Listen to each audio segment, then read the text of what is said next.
Hello everyone, and thanks for joining us for Education 101. I'm Carol Birdsong, Communications Director for Williamson County Schools, and this edition of this program is featuring Williamson County School Board members.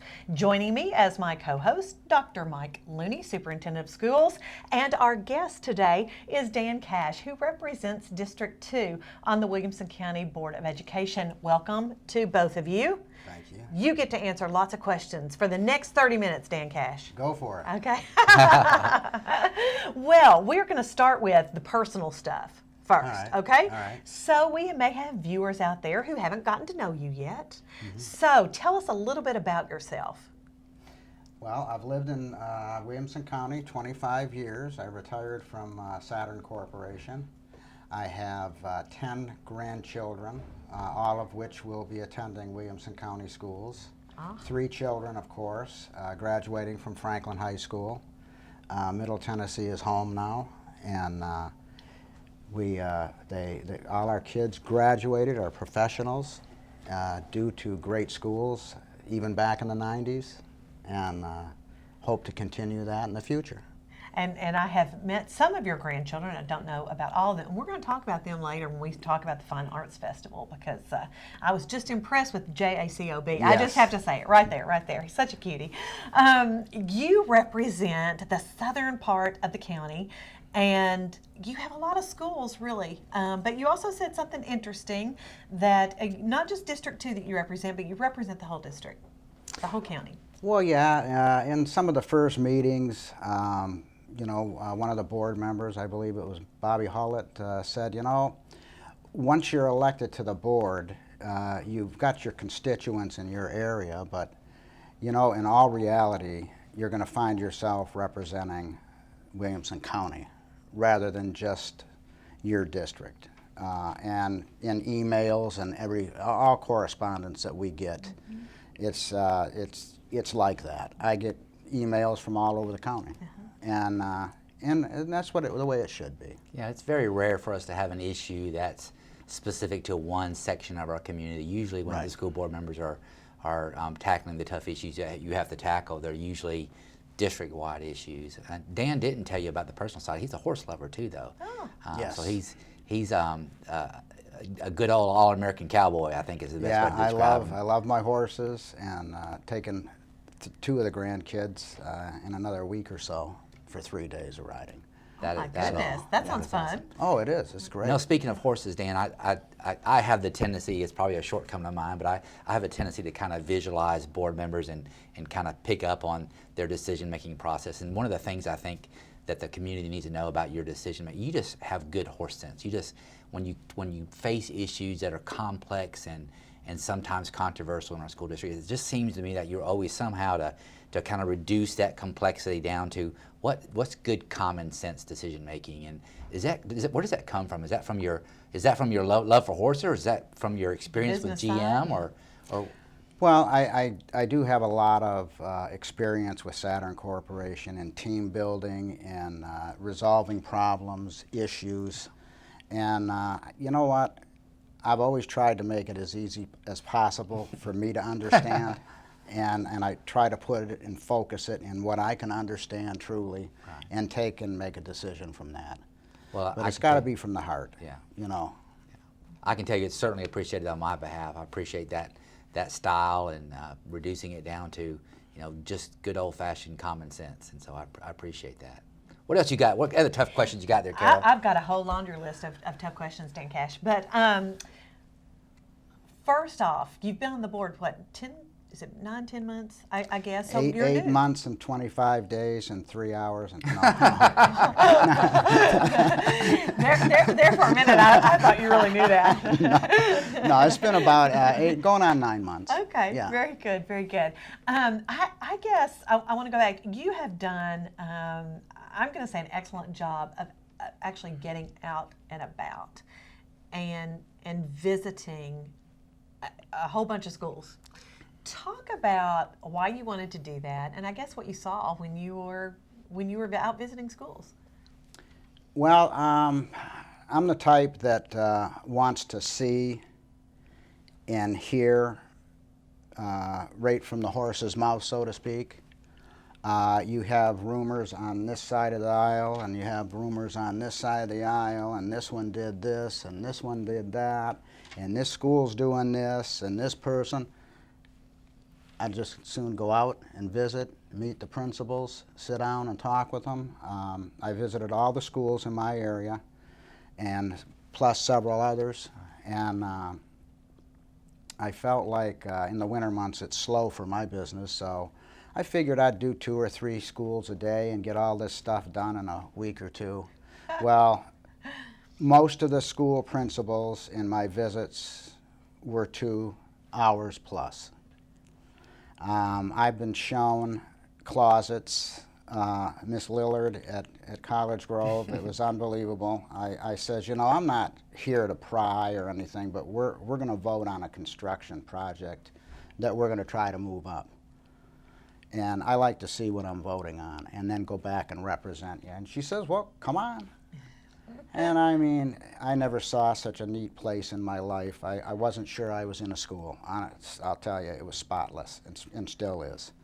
But, and it's that kind of attitude that you get from principals that bleeds over into teachers and the whole staff at that school. And I've learned that from many, many years in manufacturing.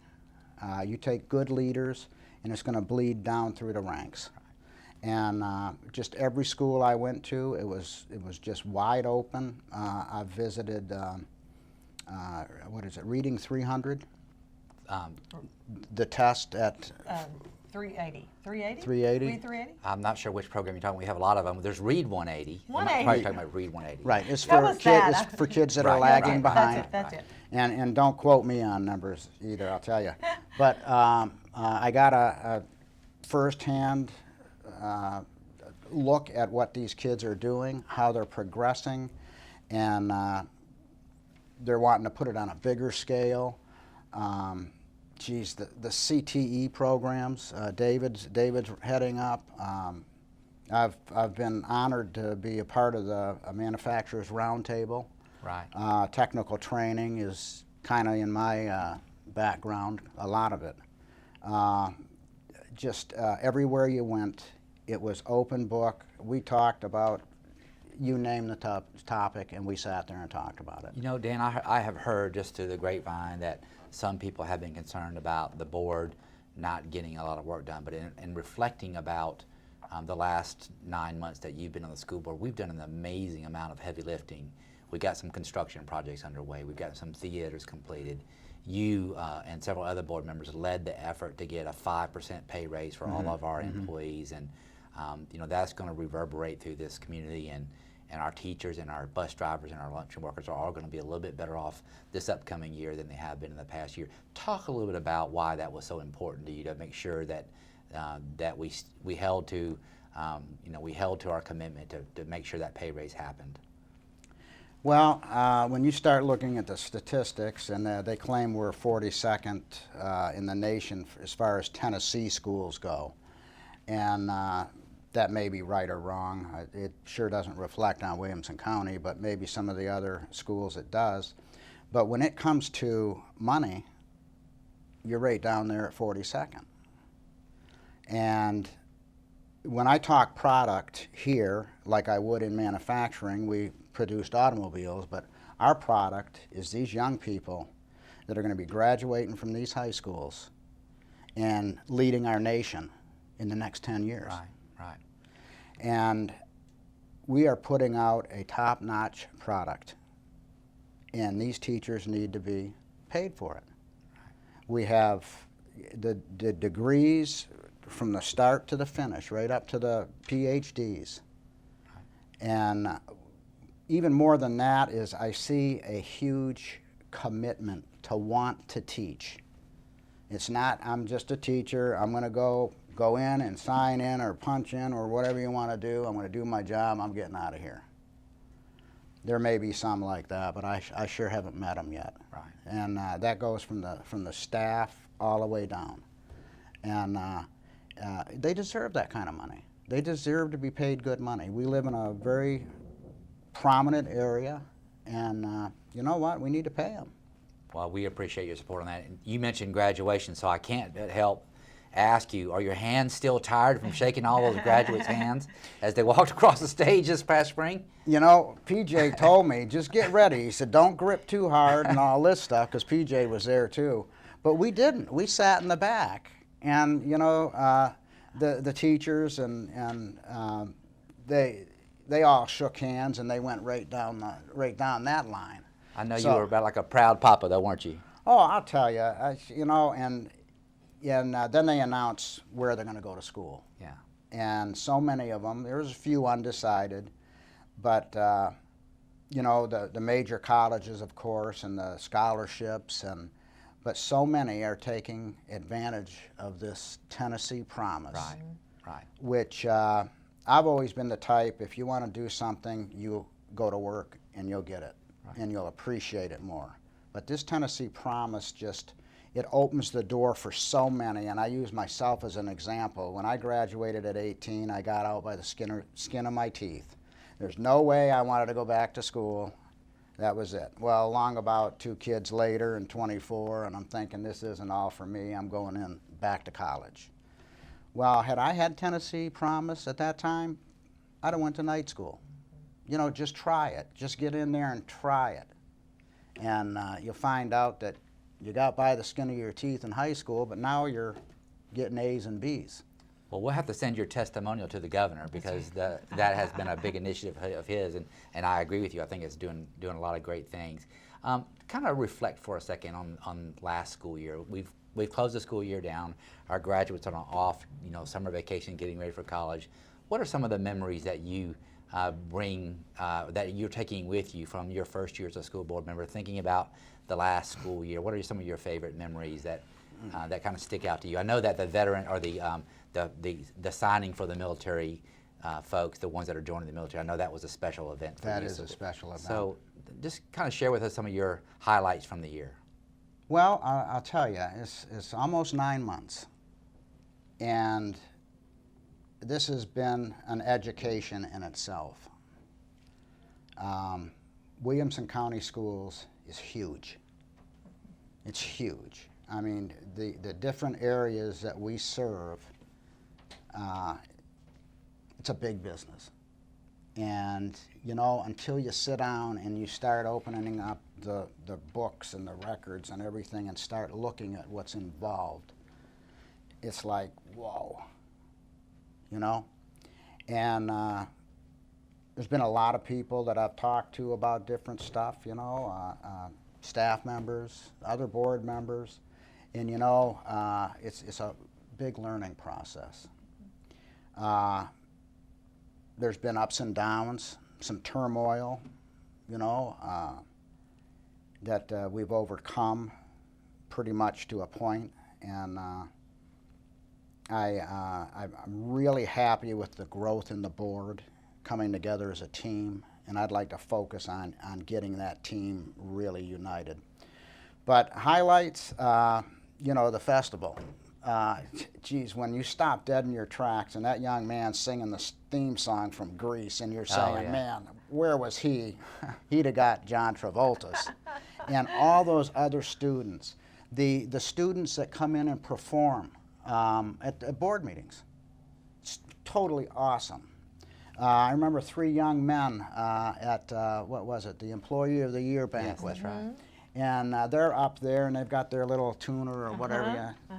They were from Summit, yes. Yeah, yes, they were from Summit, and the leader just couldn't get it right, and he says, "Doggone it!" And well, the next young man over, he starts joking kind of with the audience, and you know, this young man's taking his time, and they're talking amongst themselves, and finally he hits the key, and I think he said to Mike, he says, "Rigger."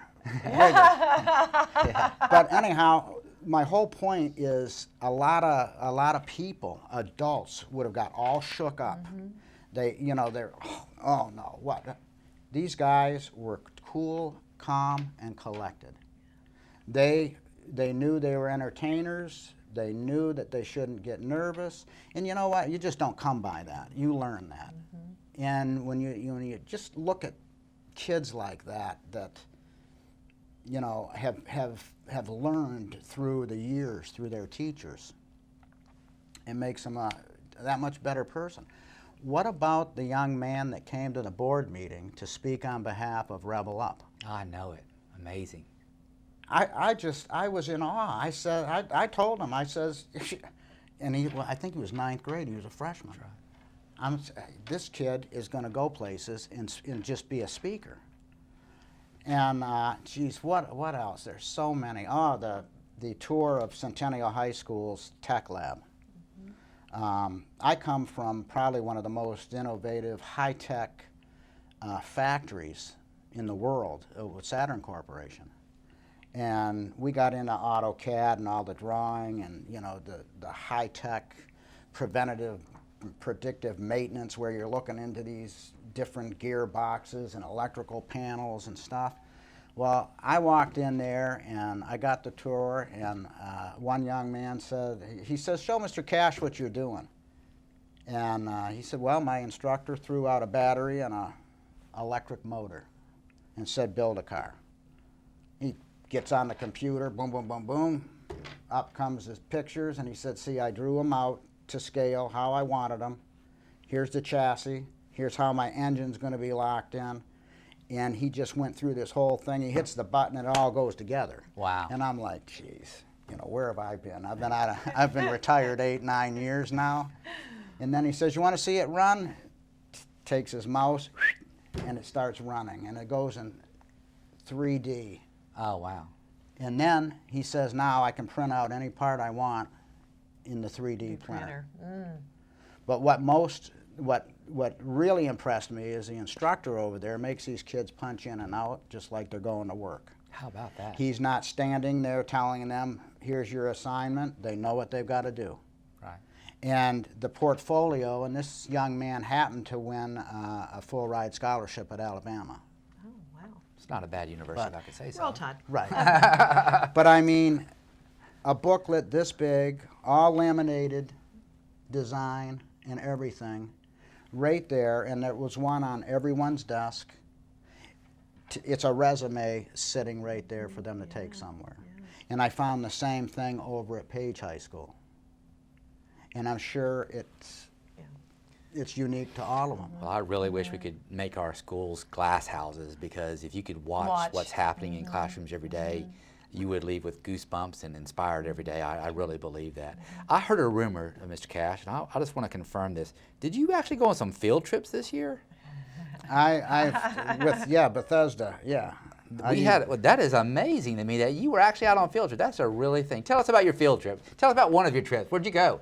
Well, we went to the Science Museum, and that was a good trip. That was a great trip. What grade? What grade were you That hanging was out third. with? That was third grade. Okay. And then first grade, I went out to the Gentry Farm. Oh, that's fun. Which I know those folks from years. My son Greg actually worked for Alan Gentry for a long time. You know, but it was kind of good to see Alan and his family, and just hanging out with the kids. And of course, I teach Sunday school on Wednesday nights, and I got grades 1 through 3. That's where I kind of fit in. So did you ride the bus and all that kind of stuff? Yeah, I did. I rode the bus. Of course, I walked into Bethesda the first time, and I said, "Hi, I'm Dan Cash. I'm here for my granddaughter's field trip, and you know, I'd like to ride the bus." And she says, "No, you can't ride the bus. You're a chaperone. You got to drive your own car. You're not allowed on the bus." I says, "Well, okay." You know, I didn't want to make waves. I don't like walking in anywhere and say, "Hey, I'm Dan Cash. I'm on the school board." You know, like people, what's he doing here? You know, son. I'm not like that. So I said, "Oh, okay." You know, and of course, a few minutes later, Steve Fisher come out. You know, and he grabs me in a bear hug and he says, "You can ride the bus." He said, "I explained that you're an employee." That's true, and we should clarify. You Right. you are. I am you an really are an employee. employee. You're So supposed to ride the bus. Yeah. They're going to make you work on this trip. So yeah. But yeah, I have a ball even on the bus. You know, well, a couple of the teachers had to correct me because I was turned around talking to kids behind me. You know? So, hey, everybody straight forward, pointed at me. You got in trouble. Okay. Yeah, I always do. But, Our teachers run a tight ship out Yeah. there. They sure do. Yes, but that's awesome. yeah, that was just two of them, and you know, I try to get over there and read if I can and stuff like that. You know, that is Great. tremendous that you do that. Thank you for doing that. It's nice to see school board members engaged and being in our schools active, and I think it gives you a unique perspective when you're making decisions and important decisions about how we move forward. Oh, absolutely. And so speaking of that, I'm sorry, Carol, for asking this question, I told you, didn't I? but I do want to get a glimpse. So you've got 9 months, and you've said that you've been a steep learning curve. But the reality of it is that this big machine continues to evolve and change and face new challenges. One of the challenges that's coming up, obviously, is our continued growth. You know, I saw some numbers today. I think by 2020, we're going to be at about 39,000 plus students. Give us, you know, how do you think as a school district we should start thinking about how do we prepare for that growth? And do you have any silver bullets today that you can impart on us, or any wisdom or how do we get through that challenge? Well, that I believe is one of the biggest challenges for the school board and the county commissioners. Right. Roger Sanderson said that within 15 years we can double in size from 200,000 to 400,000 people.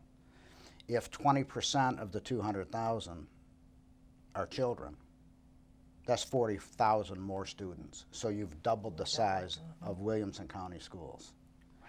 Now, it's hard for me to fathom spending, we've got a couple of schools going now, about 80,000. 80 million, right. Or 80 million, I'm sorry, 80 million. Yeah, it'd be nice if it was 80,000. $80 million.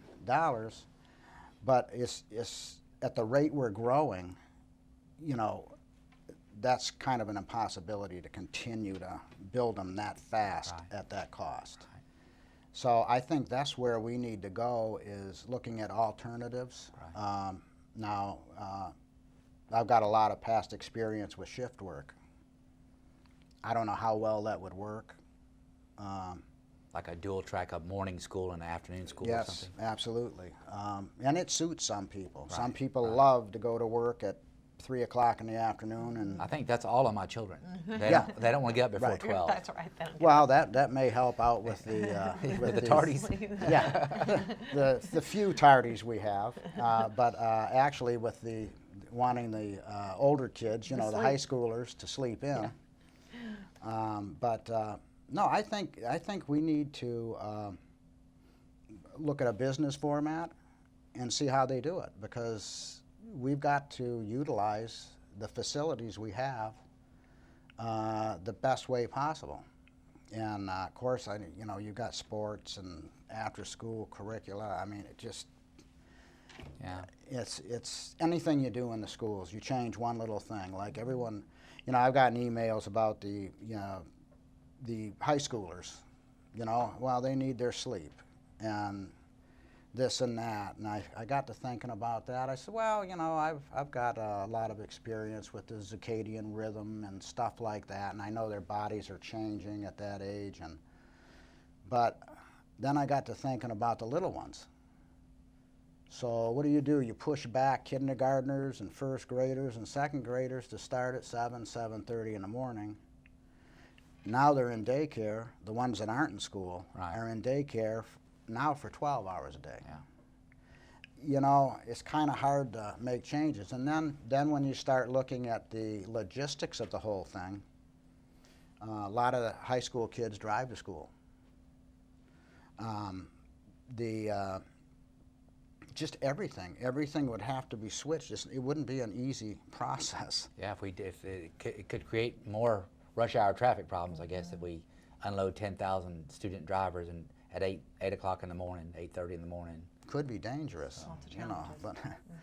But no, I think that's one of the things that I think is a big challenge for this school board and future school boards. Right. Well, I think good days are ahead, though. We seem to be coming together as a body, as a team, and you know, we do have some hard decisions to make in the future. But I'm confident that the school board and some of that horse sense that you'll bring to the table will be really, really good for us. I want to say one Yeah, thing yeah. about Dan's area, though. There is going to be an 8-classroom addition at College Grove. So, Oh, yeah, and they're you- working on to, it. to accommodate the growth out there. Oh, so. sure. They're working on Yeah. that. They're working on that right now. And I don't know how that property's going, but you know, over there on Kreitz Lane. We're making incremental progress. We've Right. got some more testing that we're doing, but obviously, I think one of the decisions we have to make is how quickly are we able to, you know, property is always going up in price. So yes. if we don't buy today and we buy next year, then it's gone up, you know, 10% or whatever it might be. So figuring out where that balance is, getting it just in time, kind of like just in time inventory systems for manufacturing facilities, getting that property just in time where we're not wasting taxpayers' money by letting it sit there, but we're getting it in time so that we're not behind the curve and putting, you know, more portable learning cottages in our schools. This year we're adding a number of those because we're a little bit behind the timeline where we need to be for new school construction. I want to ask you one more question, then I promise, Carol. You get one more, and then we're probably out of time. But go okay. ahead. Dan, I really appreciate like I said, your perspective that you bring to the table. If you could say if you had an opportunity to tell the community one thing about the schools, what would that be? And I know that's really hard to zero on one thing, but if you could deliver one message in 30 seconds or so, what would you want people to know about Williamson County schools that maybe they don't have kids in our school or grandkids, they just don't have any knowledge of it, but what would you want them to know about our school district? Well, first and foremost, I would want them those that are positive and negative about schools and taxes and everything else, I would just want them to know that and I've felt like this for many years because my kids went through there and they've graduated college and whatnot. But if a student in Williamson County can't make it when they graduate with the education that's offered here, there's something wrong. And I would just like to say to the teachers and to the parents that even with all the turmoil that we started out with and issues that have come up that may have not come up before, growing pains, if you will, I think this board is on track, and like you said earlier, we have voted on different issues, got them out of the way, strategic plan, growth, you name it, it's been happening. Right.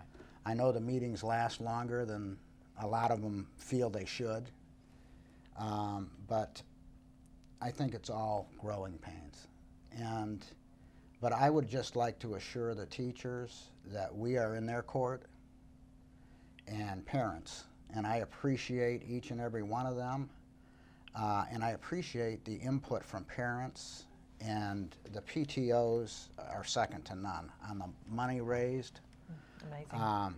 Speaking of, what's the best way quickly for people to connect with you? The Williamson County email. Email? Mhm. Okay. Email. That That's the sounds way. good.